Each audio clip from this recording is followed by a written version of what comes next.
Bé, en tot cas som al Mas d'Alçà. Jo crec que etimològicament això de d'Alçà vol dir d'ençà. I si hi ha un d'ençà, hi ha un d'allà. I el d'allà és castellà, no? El d'allà és el mar, és la comarca, l'Empordanet, que deia el Pla, o el Baix Empordà, o definitivament l'Empordà, de manera que som a l'Empordà, una de les comarques més característiques del país, cruïda, com sabeu molt bé, de camins, cap al nord, cap al sud, cap al mar, cap a l'interior. A mi em plau per situar-me i ambientar-me, doncs d'entrar en sintonia amb aquest medi, amb la comarca, amb la gent de la comarca, amb la història de la comarca, i per començar ho faig amb els versos del nostre Maragall. Salut, noble Empordà. Salut, palau del vent. Portem el cor content una cançó. Pels aires, aquesta cançó s'alçarà, pels cors penetrarà, penyora s'anirà fent de germanor una cançó. Perquè tot és camí, tot és drecera, si ens dem la mà. A dalt de la muntanya hi havia un pastor, a dintre de la mar hi havia una sirena, la sirena es feia una mica ençà d'Alçà. El pastor deixava una mica la muntanya, també es feia una mica enllà, i es trobaren al mig del pla, i fou recordar. No us sembla bé per començar?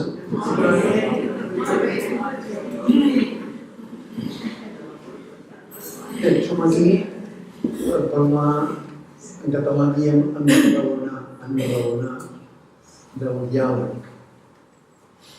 Som fills i filles del diàleg, de la relació, de la comunicació. I per tant, el diàleg està inserit, inscrit en la nostra identitat, en la nostra naturalesa. Avui venim aquí, almenys aquesta és la meva intenció, a parlar del diàleg en estat pur. En Juan de la Riva, ens ho ha fet des d'una perspectiva científica, personal. Després vindrà el Jaume, que ens ho farà des del punt de vista de l'espiritualitat. Jo voldria fer una mica anant a les arrels, potser des d'una clau més aviat filosòfica. Filosòfica i històrica. Des de la realitat que som i que vivim, el diàleg ens porta sempre, vulguis o no vulguis, a desig de més endavant, de més coneixement, de més sintonia, de més alegria, de més pau. Per tant, hem de parlar en termes molt agraïts del diàleg. No ens ha de fer por el diàleg. El diàleg està, doncs, a la nostra naturalesa, en la nostra identitat, en la nostra història. Si haguéssim de ser una mica més erudits, diríem, segons Levinas, diríem, en la nostra condició de sers relacionals. No som, sinó és des de la relació. Necessitem l'altre, i l'altre ens necessita a nosaltres. I això, molt oportunament, ho diu Levinas, una mica en funció del seu fantasma, de la seva por, que era Heidegger, quan des del pensament fixista, des de l'universal, tracta d'estructurar d'alguna manera anquilosa, diríem, no sé, els paradigmes o el paradigma, i d'alguna manera frenar. Són dialogants o dialogals, són relacionals, i per tant estem constantment en aquesta dinàmica. No ens podem aturar. Som dialogants. Per consegüent, per puntualitzar una mica, no parlaré de negociació del procés pel qual les parts interessades, aquí ja comencem malament, miren de resoldre conflictes, acorden límits de comportament i malden per aconseguir avantatges personals o col·lectius. La negociació no és amb ganes d'anar a fons, sinó a una component. Donen i et donen. Tampoc parlarem del pacte, de l'acord entre persones o entitats amb obligació preestablerta de complir-lo. Evidentment, el diàleg comporta coherència i comporta, diríem, resolució i actuació. Però no hi comencem per aquí. Comencem, diríem, per l'aproximació, l'obertura, la reciprocitat. I a partir d'aquí arribarem on arribarem. És una aventura. Però és que estem sempre en aquesta línia d'aventura. Mirarem de posar en relleu les qualitats i característiques del diàleg que ens corresponen com a éssers humans, relacionals, sense por, sense reserves, disposats a tots. Jo estic segur que en Jaume, quan després que jo hagi parlat, ens posarà una mica les línies fonamentals del que és, i és molt important, una espiritualitat del diàleg. Jo, per arribar a aquestes breus connotacions o anotacions del començament a propòsit del diàleg, soc també una mica historiador, o m'agrada llegir la realitat que vivim o que hem viscut, voldria deduir les qualitats del diàleg des d'experiències de diàleg. Experiències de diàleg històriques, representatives, significatives, amb les quals la nostra societat, el nostre país, ha posat esperances, diàlegs per l'esperança. No us estranyi, per tant, si vaig una mica de baix a dalt, no de dalt cap baix, sinó de baix cap dalt, de l'experiència a la necessitat, del discerniment. L'experiència ens planteja reptes, interrogants, preguntes, i hem de sospesar-los, hem de discernir, i a partir del discerniment hem de fer una proposta i, conseqüent, una actuació. El diàleg no és tot, el diàleg és també compromís. La fe és compromís. Senzillament una fe vaporosa o diríem dels núvols, o un diàleg, doncs està bé, com a exercici, com a divertiment, però té conseqüències. És a dir, aquella persona que fins i tot partint de zero es posa a dialogar, ha de saber per endavant que a partir d'aquesta experiència alguna cosa, encara que no vulgui, canviarà en la seva vida. Aquesta és la realitat. Per tant, quan sentim alguns personatges, diríem, dels nostres mitjans de comunicació, sobretot del món de la política, que diuen diàleg, i si no es posen en condicions, no quiero dialogar. Això és una contradicció tremenda.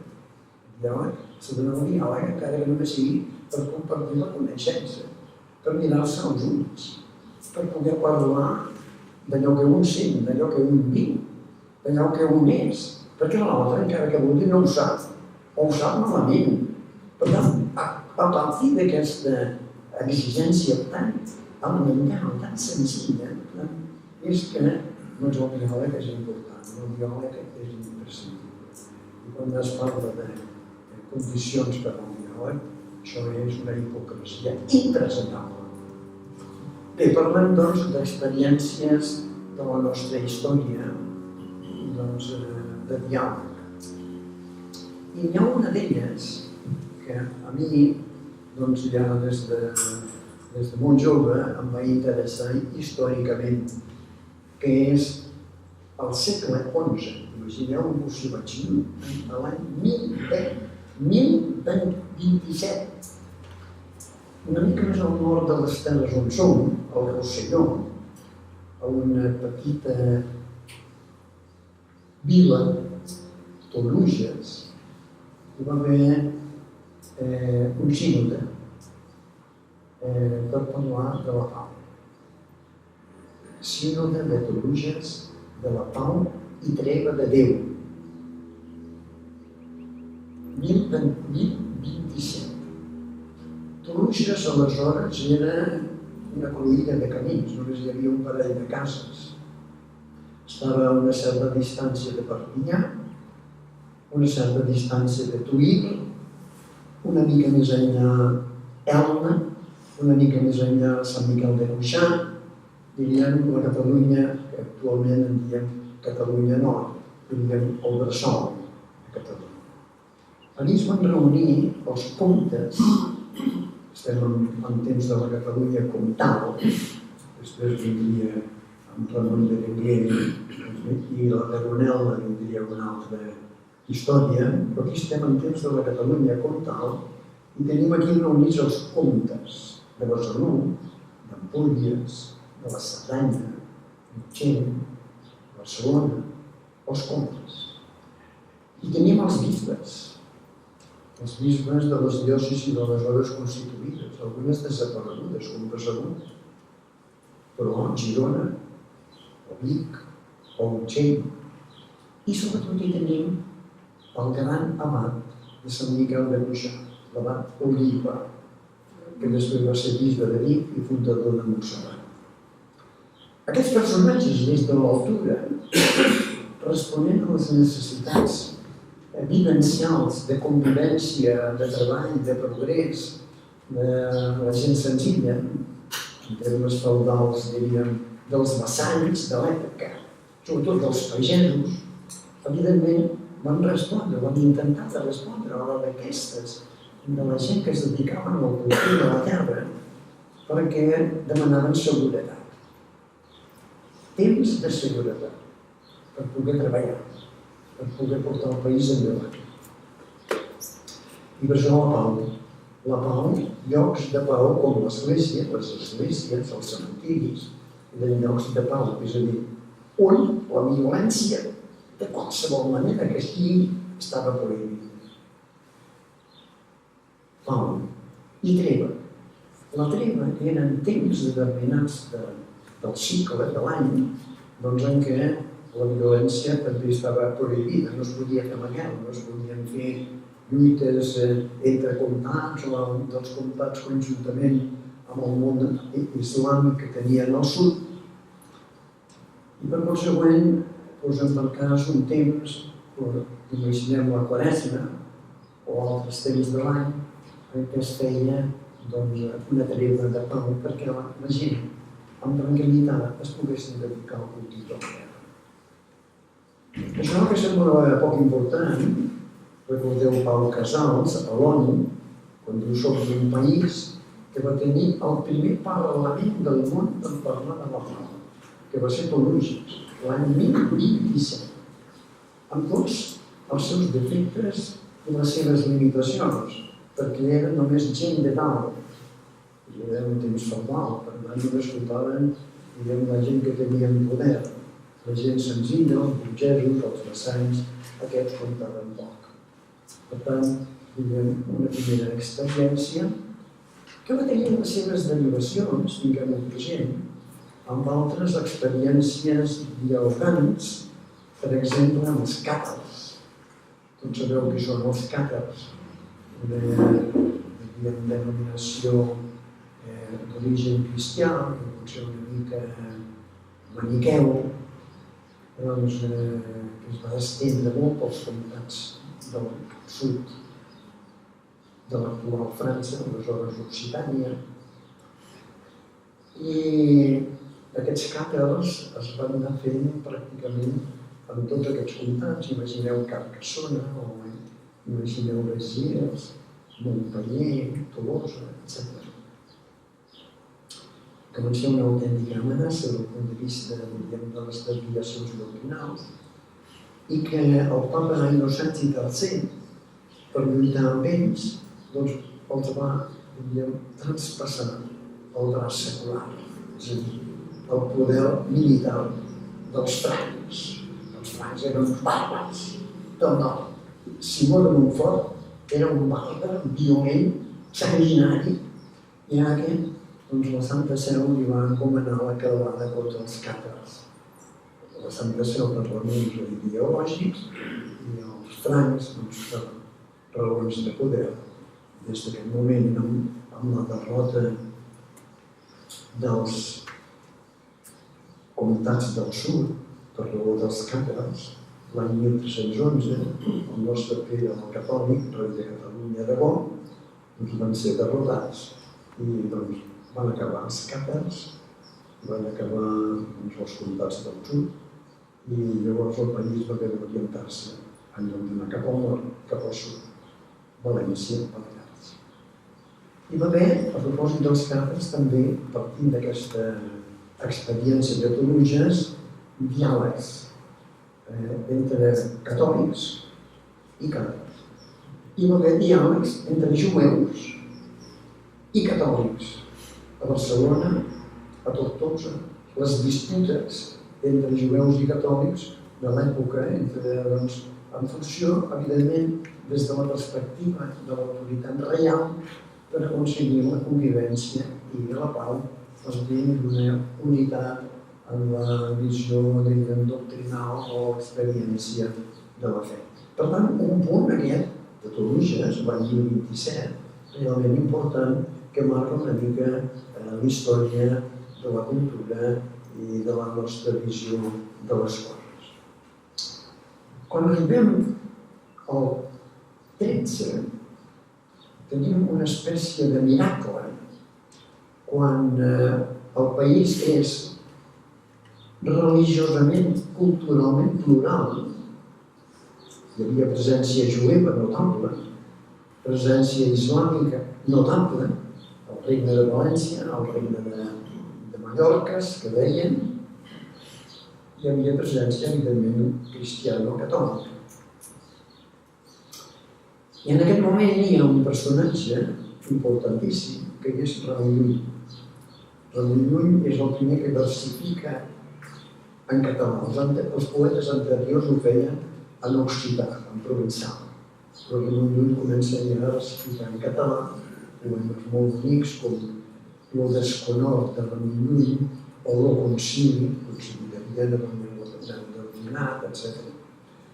Aquest autor, que volia un món amb una sola fe, una sola llengua, un sol pontificat, un món, diríem d'alguna manera, uniformat, tanmateix escriu un llibre que actualment és com una perla, una meravella, que es diu Libre del gentil i los tres savis, que és una novel·la moral que enmig d'un bosc apareixen tres personatges savis, no diríem en el sentit intel·lectual, sinó de persones sàvies, testimonis d'una vida, d'un pensament i un mestratge.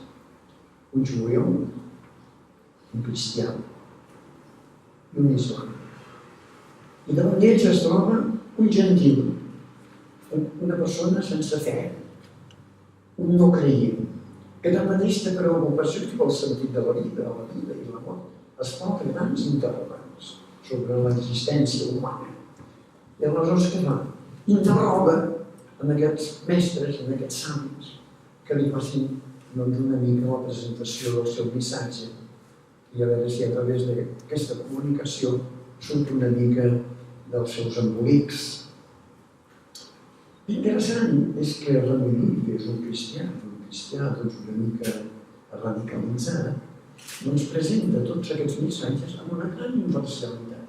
De manera que els jueus el reconeixen en la presentació que fa el llibre, els islàmics es reconeixen en la presentació que fa el llibre i naturalment s'hi reconeixen els cristians. En acabar la presentació, tothom s'esperaria que el gentil, aquell pobre infeliç, diríem una mica despulladet mentalment, que es troba davant dels savis, que s'inclinés per una o altra de les presentacions. I el cas és que no s'inclina per cap. Aquí, jo crec que s'ha de posar unes certes sospites, diguem, a Ramon Llull i el seu plantejament. No és del tot innocent. És a dir, ell, a través del seu art de conèixer la veritat o de les seves raons necessàries, ell sabia per anticipar que tard o d'hora els jueus i els musulmans acabarien cristians. I per tant, s'estalvia de fer una conclusió fàcil, diríem, de convertir el gentil i deixar-lo una mica com estava.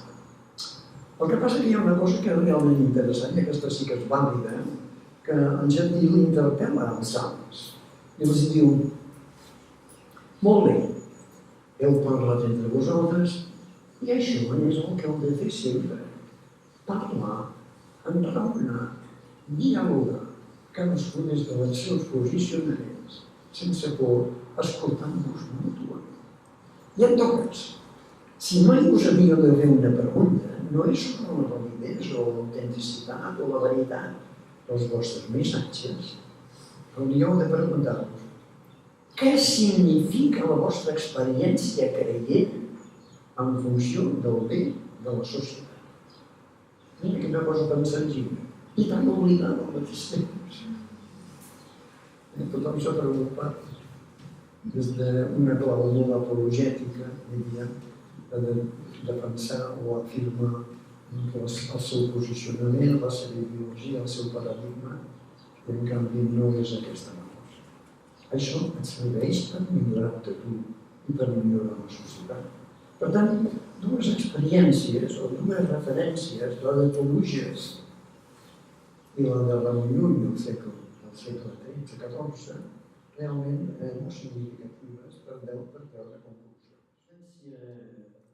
Significativa es produeix al segle XVI, camina molt de pressa, en el temps de la Reforma. La Reforma i les reformes. Sant Bernat, em penso que ho atribueixen a Sant Bernat, deia: Ecclesia semper est reformanda. És a dir, una entitat viva està constantment en tensió de reforma, de creixença, de millorament. Per tant, no és estrany que al llarg de la història de l'Església s'hagin produït moviments de reforma, perquè ella mateixa planteja, des de la seva essència, aquesta necessitat de fidelitat amb ella mateixa i amb la seva missió. Però aquests moviments de reforma, els que van perseguir el segle XVI amb Martí Luter, podrien ser, per exemple, els pares i mares del desert al segle IV, que és un potencial de renovació i de capgirament evangèlic radical que ho posa tot panxa en l'aire. En el moment en què el cristianisme es va convertir en religió oficial de l'imperi, hi va haver una sèrie de cristians autèntics que van dir: no, aquesta no és la condició de l'Església, una església infeudada, protegida i per tant dirigida, per tant manipulada, que és el que va fer l'emperador Constantí o l'emperador Teodosi més tard, quan va fer l'imperi, un estat confessional. És a dir, una església protegida i per tant una església subjecta. En funció d'això es produeix aquest fenomen dels pares i mares que pugen al desert, a la Tebaida, a la Capadòcia, a la Cesarea, etc. Però després es va repetint amb els moviments eremites i esclata amb els moviments franciscà,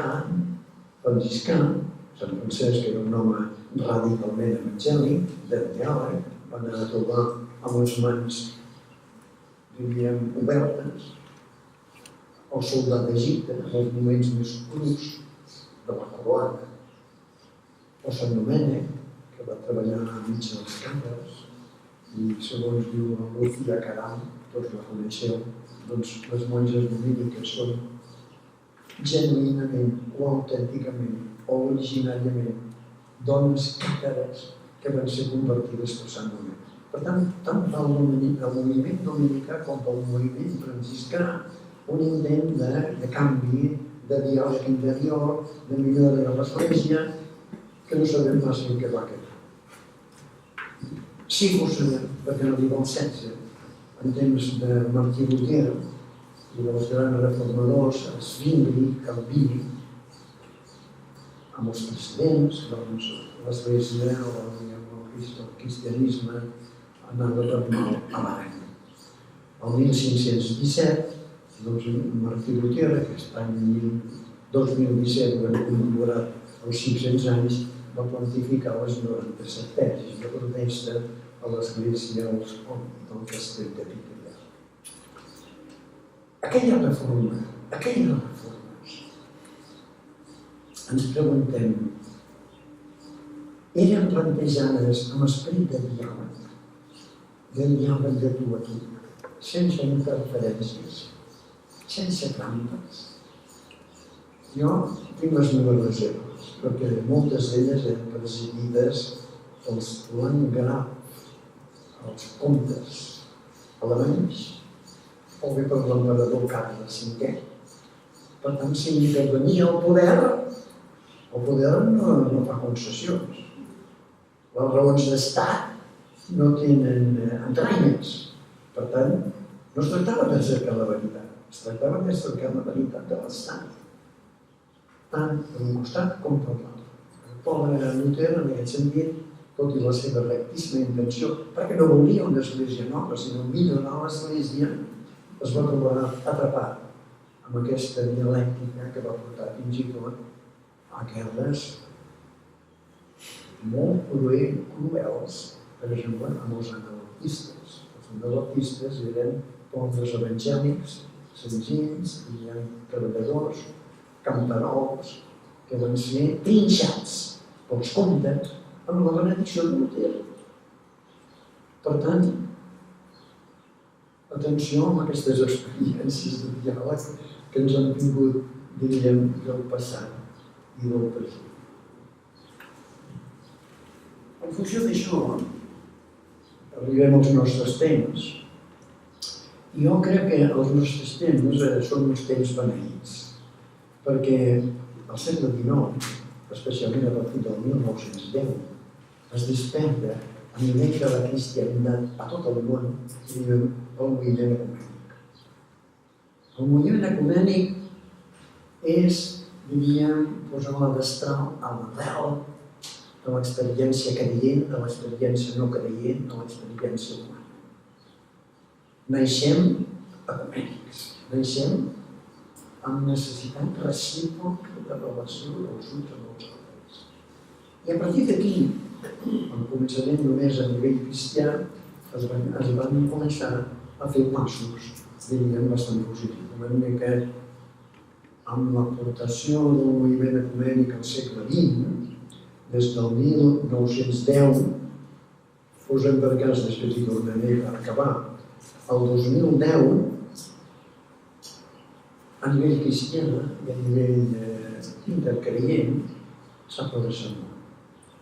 Hem començat a mirar-nos als ulls, a mirar-nos a la cara, a mirar-nos amb sinceritat, amb franquesa, amb bona voluntat, doncs una mica per anar. I jo voldria, com a experiència que vaig fer personalment, introduir aquí una aportació, fer conciliar, però tanmateix conciliar amb l'esperit, que era el moviment pacifista, el moviment internacional per la pau, Pax Christi. Jo, arribat de Roma, faig una referència una mica així biogràfica, l'any 56, vaig ser sol·licitat pel moviment Pax Christi, aleshores començant a Barcelona, venia de Sant Sebastià, venia de París, venia de Tarbes, del sud de França. Vaig començar com a conciliari del moviment per la pau. I una de les característiques, diria, realment trasbalsadora d'aquest moviment, que va néixer durant la Guerra Segona Mundial entre catòlics alemanys i catòlics francesos, que es preguntaven, tu ets francès, jo soc alemany, que no professem la mateixa fe, que no som fills del mateix pare, que no hem estat salvats per Jesucrist, que no anem tots a congregar amb la mateixa Eucaristia. Com és que ens mirem amb odi i amb rancor i ens fem mútuament la guerra? Què predomina ahir? La fe? El Crist? Els nostres interessos, els nostres atavismes, els nostres prejudicis. Així es va néixer Pax Christi, el moviment internacional per la pau que el nostre país va morir ara fa uns 25 anys per falta de recursos econòmics i segueix arreu del món, diríem, com un dels moviments més significatius, sobretot perquè està absolutament involucrat en el moviment de la no violència activa. És radicalment no violent.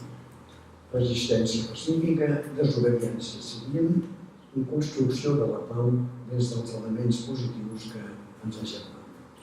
Aquest moviment, una de les coses que realment eren gratificants en ordre a construir diàleg, a construir aproximació, eren les rutes locals i rutes internacionals.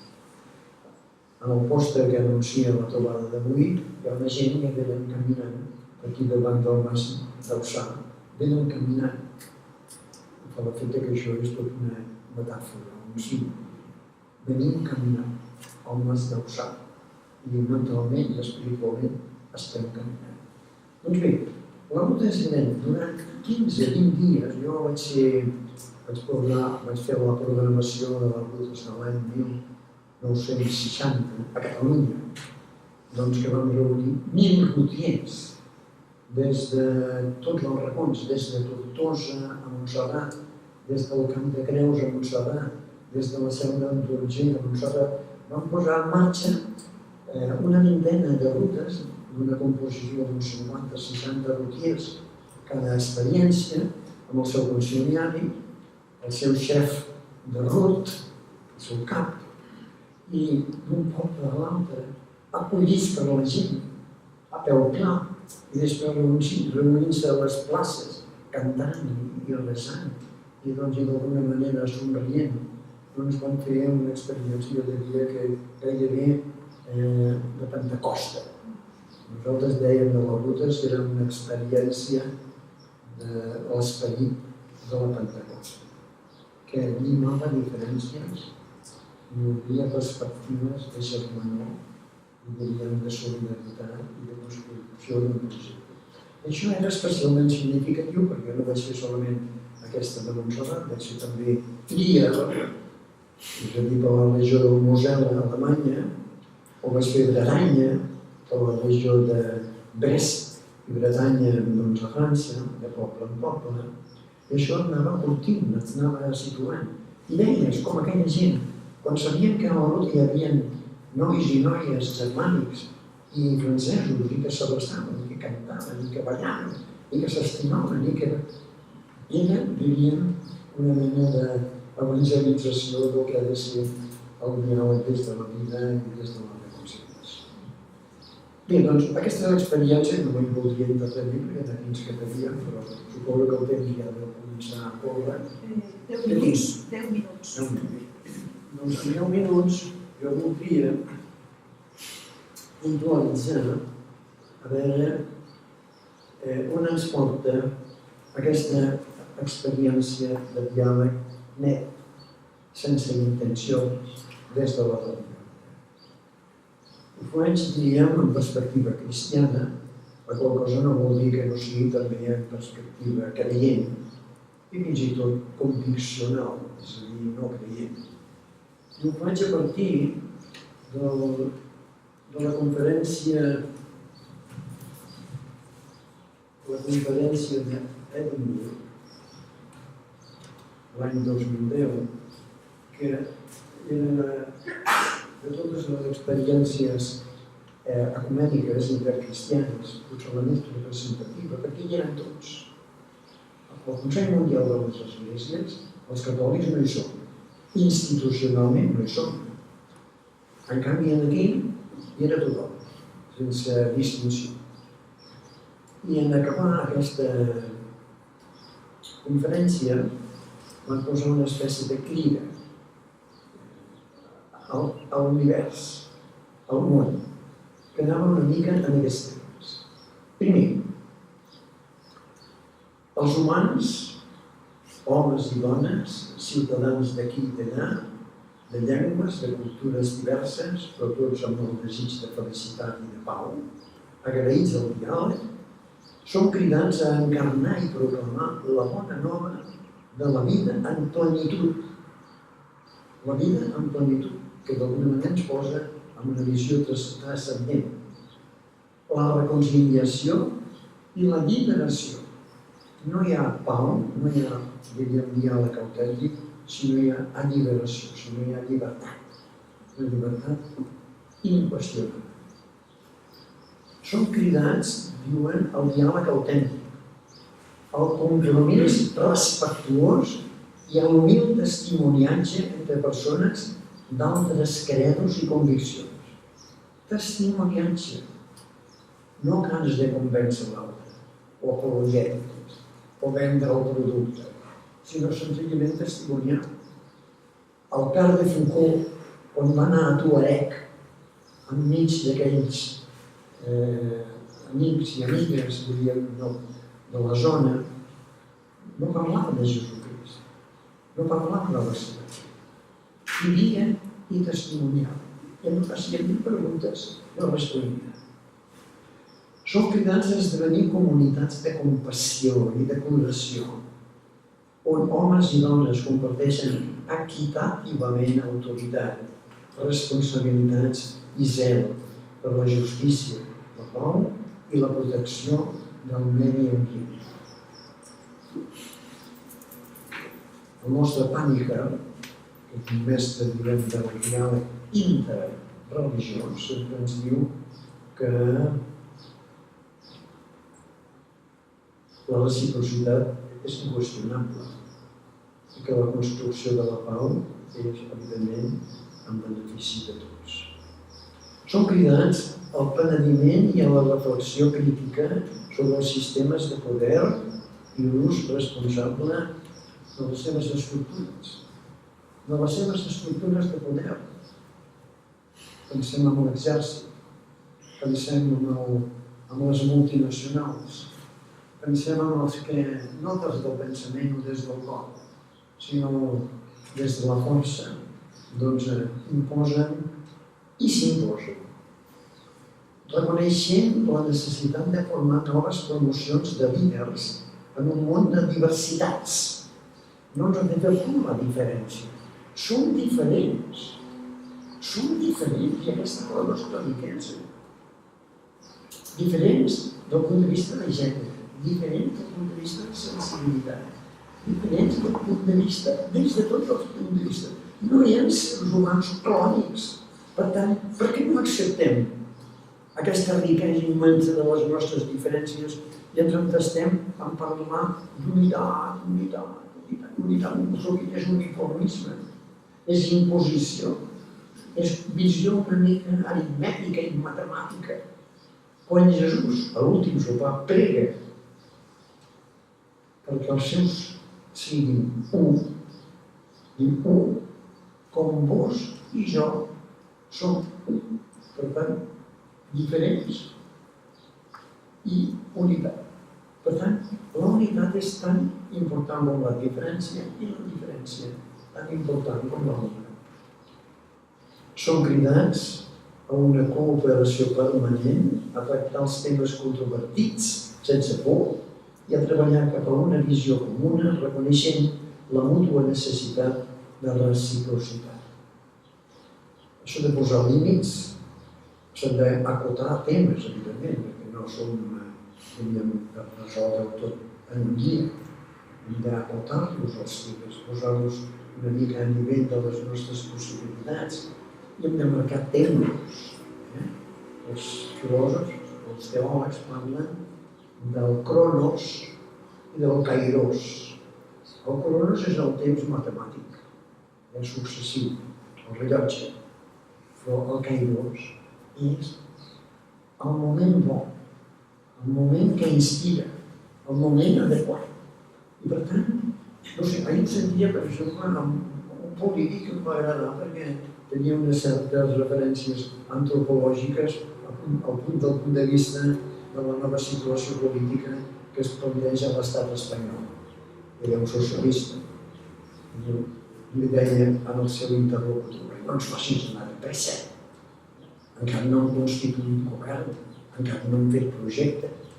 Dóna'ns temps. Som homes. Necessitem temps, necessitem pensar, necessitem escoltar, necessitem complir amb les nostres exigències antropològiques. No som robots. No, em va agradar, en aquest sentit, socialista o no és igual. Vull dir que el tempo és important i acotar els temes també és important, però no hi ha d'haver tabús, no hi ha d'haver exclusions. Tot allò que és humà ens ha d'interessar en bé de l'experiència humana. I finalment, llavors veig que ja m'ajusto una mica al temps, doncs recordant el testimoniatge i servei de Jesús de Nazaret, som cristians en aquest cas, som cridats a seguir el seu camí, que no és de flors i violes, és un camí de treball, de lluita, de contradiccions, no pas en els altres, sinó en mi mateix. Les contradiccions, les mandres, les infidelitats són en mi mateix, que sovint les comparteixo amb d'altres, però no solament a partir dels altres, sinó de mi mateix, que és, en definitiva, i això és molt específic de l'experiència cristiana, que és creu i resurrecció. La creu no és una finalitat, la lluita no és una finalitat, el camí no és una finalitat. Són mètodes mitjans d'arribar a la finalitat. Vaig tenir l'ocasió d'escoltar un teòleg islàmic a Cape Town, a Ciutat del Cap, Àfrica, que reflexionava a propòsit de l'islam i del cristianisme d'aquesta manera. Escolto un col·lega, o un amic, un company meu, cristià, i em diu d'un Déu creador, d'un Déu que va fer les coses bones, i ens va fer bons, ens va posar enmig d'un paradís, i ens va donar possibilitats de ser feliços, i com que ens havíem desviat bastant, ens va enviar el seu fill ens ha expressat com és de bo el Senyor, perdura eternament el seu amor per tota la nissaga humana. Però em diu aquest col·lega cristià que aquest enviat és Déu i és home. És home i és Déu. No entra al meu cap. Però almenys entra al meu cap, com em diu que aquest Déu i home va ser crucificat, va ser mort en creu. No entra al meu cap. I em miro als ulls, diu, i en lloc de quedar-me en aquesta etapa, diu, em diu que això és el camí de la plenitud de vida, de la resurrecció, de la llum, de la glorificació, de la plenitud. I bé, aquí ens trobem. Els camins poden ser diferents, però aquí ens trobem. Tots pretenem el mateix.